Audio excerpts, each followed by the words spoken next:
कई बार हमारे जीवन में ऐसा होता है कि कोई बड़ा बूढ़ा हमें कुछ बोल देता है या हमें डांट देता है, या फिर जहाँ भी हम काम करते हैं वहाँ पे हमें कोई बॉस होता है या कोई भी सुपीरियर होता है, वो हमें डांट देता है या चार बातें बोल देता है।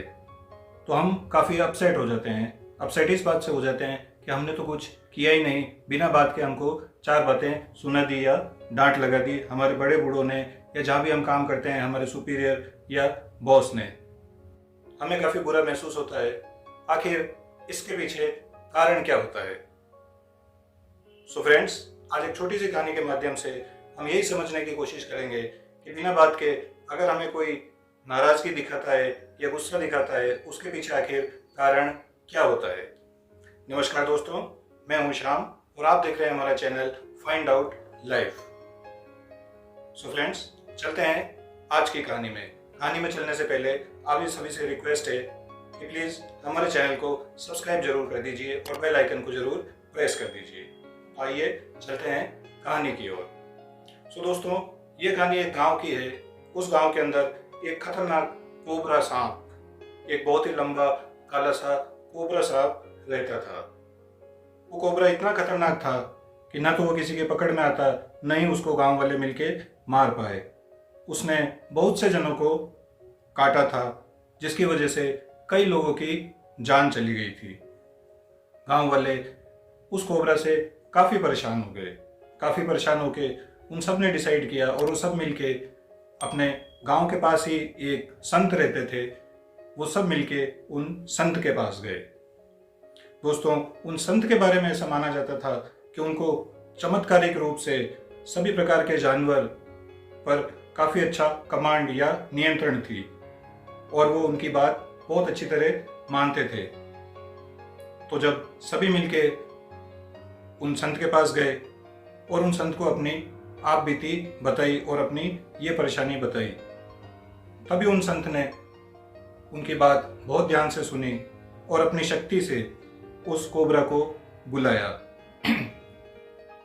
जब उन्होंने अपनी शक्ति से कोबरा को बुलाया तो उस कोबरा को वहां आना ही पड़ा और उन्होंने काफी कठोर आवाज में अपनी शक्ति से उनको उस कोबरा को आज्ञा दी कि वो इन गांव वालों को या किसी को भी काटने की आदत छोड़ दे।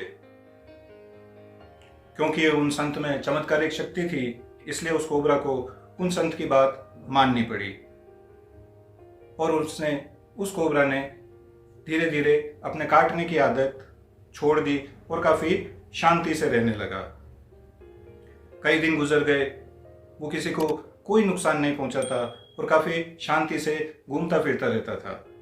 ये देख के गांव वालों ने धीरे धीरे, जब उनको पता पड़ा कि ये हमारा कोई नुकसान नहीं पहुंचा सकता, हमें काट नहीं सकता या हमें किसी प्रकार का नुकसान नहीं पहुंचाएगा, तो गांव वाले उल्टा उस कोबरा को ही परेशान करने लगे। इवन यहाँ तक कि छोटे छोटे बच्चे भी उसको कंकर पत्थर से मार मार के परेशान करने लगे। इस बात से कोबरा काफ़ी घबरा गया, काफ़ी परेशान रहने लगा।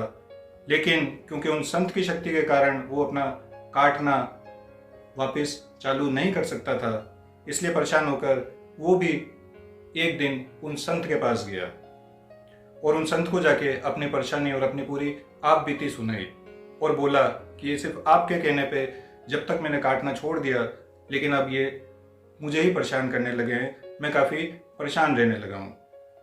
तब उन संत ने दोस्तों एक बहुत बड़ी बात कही। ये इस कहानी का बहुत अच्छा मैसेज है। उन संत ने उस कोबरा को एक बहुत बड़ी बात कही कि मैंने तुझे क्या बोला था, मैंने तुझे काटने के लिए मना किया था, लेकिन फन फैला के फुफकारने के लिए नहीं। सो फ्रेंड्स, इस कहानी से हमें क्या सीख मिलती है? इस कहानी से हमें ये सीखने को मिलता है कि कभी कभी किन्हीं परिस्थितियों के अंदर, चाहे हमें गुस्सा आए या ना आए, हमें गुस्सा दिखाना पड़ता है। इसका सबसे अच्छा उदाहरण होता है जब हम अपने बच्चों को गुस्सा दिखाते हैं।